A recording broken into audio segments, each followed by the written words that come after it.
This ends the process. The hero was given a copper token as ID. The girl wished him luck as an adventurer. He never thought this day would come, but here it is. Lauren is now a swordsman, a copper rank adventurer with no money at all. So why is he standing at the front desk of this city's adventurer guild? You have to go back a few days to know. He had been in a mercenary squad since childhood and stayed with them the whole time. They followed wars and saw both wins and losses. He had seen a lot, but now it looked like it was over for their group. They had joined a battle they were expected to win, but lost badly. Somehow Lauren escaped, but he was separated from the others. He reached the city, and in front of him stood the Adventurer Guild. Adventurers, like mercenaries, are wanderers looking for work.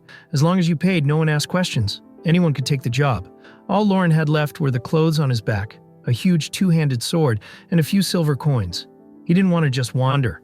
There were many types of jobs: killing, collecting, research, cleaning, and more. Adventurers do all sorts of things, but Lauren could only take copper rank jobs. And he was alone. That didn't mean he was useless, but it would be riskier. He thought about taking a job cleaning ditches when an adventurer approached him. The man noticed Lauren was looking for work. Lauren looked like a skilled swordsman, but unsure what to do. Since the team needed help, he asked Lauren to join. They had enough people, but not enough in the front lines. If Lauren were still a mercenary, he would have said no right away. A mercenary is hired for combat, free to act, but no one protects you. That's why they first study the client and their situation before accepting. But there are times you say yes. The man said the pay would be better than doing the job alone. And when you're broke, that matters. Lauren asked about the job. The stranger saw he was interested and told the team that a new guy was joining them. There would be 5 people now. He introduced them. The new guy is Lauren. He'll be in the front lines. Lauren said he was happy to meet them. This is Nalon, his childhood friend who wants to become a skilled adventurer. Nan is a thief, copper rank. Alkashi is a mage, copper rank. They met while signing up and quickly made a group. She can cast magic 3 times a day. Lauren wondered if that was good. Then the man apologized for dragging it out and told the last girl to introduce herself. She smiled and said she was happy to meet him. Her name is Lapis. She's a priestess of the god of knowledge. She just got assigned and is new. She said they would work together on this quest. Lauren agreed. They met Lapis after arriving in town and now rely on her divine magic. She said she could only cast 2 spells a day. Lauren didn't know if that was good or not. Their leader is Safe, a swordsman, also copper rank. He said he'd become a hero one day, so Lauren should remember him. The girls all said Safe was the strongest in the world. He asked them not to praise him. He was shy about it. He acted just like a hero should. Since Lauren was new, Safe said he'd share his journey. He remembered it clearly. When he was 6, he read stories about heroes in the archives. Lauren noticed the team was balanced, but other than him in the front, it was all girls. In mercenary groups, there are a few women, but not because they're weak. No problem there. Time passed. Lauren didn't expect the story to go so long. Safe declared that he would also become a hero. Lauren tried to switch back to the job talk, but Nalan was upset. This was the best part of the story. She asked him not to interrupt. Lauren realized something. When you're in a team with women, there are always small challenges between men and women. He was walking into a risky group. They hadn't even started discussing the job. Lauren wasn't sure how broke they were, but he had no work. So if they had something to offer, he wanted in. Safe agreed. Now that they were on the same page, they could talk about the mission. Nan asked if they were sure about Lauren. He's a former mercenary. Was it smart to trust a guy who'd do anything for money? Lauren had heard it before. Mercenaries were seen that way. The leader reminded her that she had also agreed they needed another frontliner. She said she knew, but still wasn't sure about him. Kashi said it was unlikely they'd find another good adventurer, especially when none of them had experience. It was better to have someone with real battle experience, even if not adventurer experience. They asked Lapis what she thought. She hesitated. She didn't think Lauren was a bad person. Nan muttered, "That's what you get from living with priests." She said Lapis didn't know mercenaries. Lapis admitted she hadn't learned much about them in church, but she could tell by looking. Lauren wasn't bad. Lauren said no one had to stay in the group forever. It was just one job. Anyone could be patient for one job. The leader wanted him to join. And now, about the mission. The job was to wipe out goblins. They had to clear goblins from a forest near a village, 3 days east. Nalon noticed she was called She, and said maybe they should pick a better quest. Kashi explained that they couldn't take the more valuable job. An ancient ruin had been found, but only proven teams get offered that. Otherwise, it's always the cheapest jobs. Safe said they'd take this job, prove themselves, and then get better ones. Lauren asked how many goblins there were. Safe didn't know. The villagers had seen them while hunting and ran away. It didn't matter. Goblins were goblins. He didn't see them as a real threat. If there were no other questions, they'd do it tomorrow. He asked the others what they thought. Lauren asked if they were sure. The leader said to start getting ready for the trip. They'd meet at the east gate in the morning. The hero realized he had food for 3 days, a place to sleep tonight, but not enough money for medicine. The next day at the east gate, no one was there. He thought he had arrived too early. As night fell, a guard called him brother and said he hadn't seen him around before. He guessed Lauren was there on business. Lauren said he was waiting for his team. The guard said he'd been on duty since morning, was bored and sleepy. He noticed Lauren looked tired and couldn't rest. Lauren agreed. The guard said that was rough and offered to chat to stay awake. He guessed it was Lauren's first time in the city of Sifa. That was the first time Lauren heard the city's name. The guard was surprised Lauren came without knowing the city's name. Lauren just said something had happened. The guard said it wasn't the capital, but was a nice city. Good food and kind people. It was his hometown. He asked where Lauren had slept the night before. Lauren pointed to a corner around the right. The guard recognized the place, old but with good food, and suggested they eat there after work. Lauren thought about how he had no hometown. He'd wandered from one battlefield to another. What would it feel like to settle down? He couldn't imagine it, but it must be nice. Then Safe spotted Lauren. The guard realized they were his comrades. Lauren had only called them comrades once before. The guard didn't mean harm but gave his opinion. Don't expect much from a group led by a handsome guy picking up girls. Lauren thought that was more jealousy than advice, but still, this time he agreed. Safe asked if Lauren had been waiting long. Now that everyone was there, they could go. It was a 3-day walk to the village. Safe said they should find a wagon. Lauren was shocked. They weren't walking? That ruined all his plans. He didn't have the money to ride, so he'd have to follow on foot. Could he even keep up? Lapis came to him. She gave him 10 copper coins, understanding his trouble. That would cover the trip to and from the village. Lapis asked him to take it without hesitation. Right now, she was helping him, and maybe he would help her in the future. It was an investment. The group found a wagon. The leader said they'd take it to the village for 5 coins. Lauren used her money and joined them. As they started the trip, he realized he was in debt, and nothing good comes from that. The leader thanked the wagon driver. Lucky he agreed, or they'd be wasting energy walking. The man said he had sold his grain and was returning empty anyway.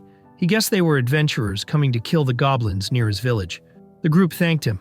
Lauren thought the guy might as well let them ride for free in that case. They told the man to leave the goblins to them. The guy looked at them. He wanted to argue but decided not to. They set up the man's tent.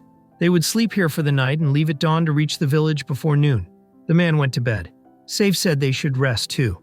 The girls were tired and went into the tent. Safe told Lauren they would be the night watch. Lauren thought that meant they'd stay up all night. Safe said no. They'd take turns. Lauren was surprised. Shouldn't there be 2 people on guard at all times? Adventurers and soldiers fight monsters and bandits, but they sleep outside. Shouldn't they all take turns? No one asked if he had a problem. Safe said they'd do it his way. So she told Lauren to be quiet. Lauren asked who would go first. Safe told him to take the first shift. He wanted to sleep now. Lauren understood and said he'd wake him up in the middle of the night. As Lauren sat by the fire, he heard voices. 2 women were talking in the tent right outside. He realized switching shifts wasn't happening. He hadn't slept the night before, and tonight he still couldn't. In the past, his comrades were always around. Now they weren't. If they were still alive, maybe they'd meet again. But chances were low. Still, he wanted to believe. Someone came up to him and asked if something was wrong. He reached for his sword, but it was just Lapis. She saw she scared him and apologized. She said she couldn't sleep, not with what was happening in the next tent. Lauren understood. This was a real problem.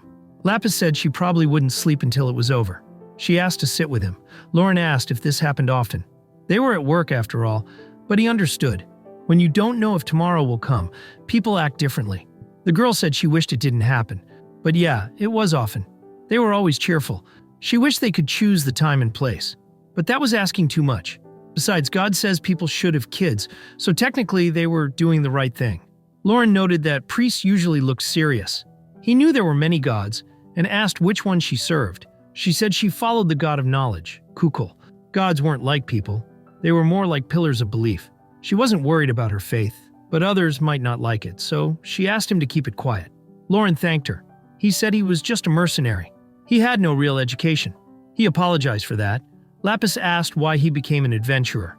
After a pause, he said his squad was gone. She apologized. He said it was nothing. It's common. You win and lose. This time, his squad lost. He could have joined another one, but he ran away. and there was nowhere else to go. This town was the only place he could make money now. Lapis realized that the Lord must be really strong. She guessed the sword's blade was about as long as her waist. Lauren lifted it, and she was surprised at how heavy it looked.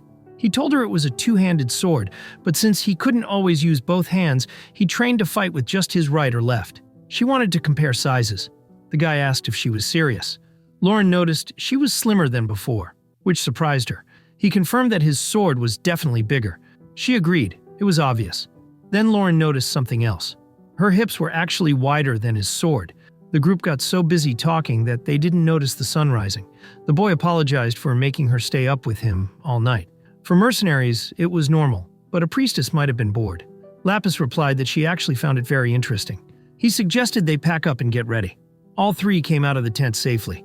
Once outside, they saw it was already morning. The boy remembered his night shift and asked why Lauren hadn't woken him up. Lauren told him not to worry. It was fine. The wagon owner saw that everyone was awake and said they'd leave right after eating. The village wasn't far now. Lauren thought to himself that after this job, he would try to find a different way to make money. When they reached the village, Lapis noticed that the forest around it was very thick. The others guessed that's probably where the goblins had come from. The main character thought it would be smart to talk to the villagers to narrow down where to search. The leader said they should just go into the forest, but Lauren stopped him. "There's something we should do first, right?" he asked. "This is a job from the village, so shouldn't we say hello to the village chief? It's normal to ask about the mission details first. We need to know how many goblins there are and where they are before we make a plan. What kind of job is this if we don't even talk to the one who hired us?" Nan got annoyed. "We're here to kill goblins, right? What more is there to ask? The person who brought us here can tell us everything." She also wondered how long it would even take to wipe the goblins out. She warned not to underestimate the job of an adventurer. The boy thought to himself, and who's underestimating it here? Even the mercenary commander, who Nan didn't respect, thought it was standard to meet with the employer first. The group agreed to talk to the village head, then move out and deal with the goblins. Safe said he'd take the lead. Nan would go in the middle and protect Lapis and Okushi, who supported the group. Lauren would guard the back. He said they'd take care of the job and give the villagers peace of mind.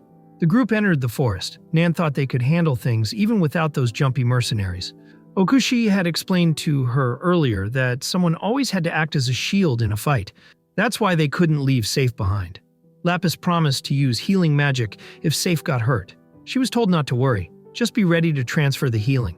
They'd use it if needed, but they ended up going into the woods with no clue about where the goblins were. That meant they were just wandering around blindly. It felt like a waste of time. In the middle of this, Nan called out to Safe. They found raspberries and stopped to pick them.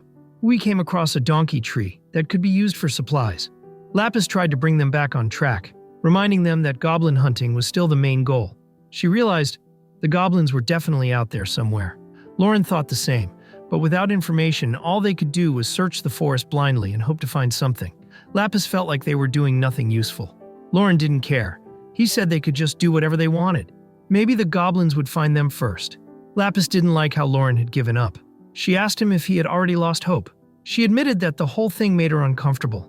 Lauren figured she'd be fine and could handle herself. Lapis finally said she didn't like it when he kept teasing her. Also, she asked why he always called her Miss Lapis. She wondered if he felt too awkward to just call her by name. He explained that he'd never called a girl by her first name before. Lapis then offered to call him by his name, Lauren, but she decided to stick with Mr. Lauren. She didn't mean to make it seem like she was distancing herself. He said she could call him whatever she liked. And just like that, the goblins finally found them.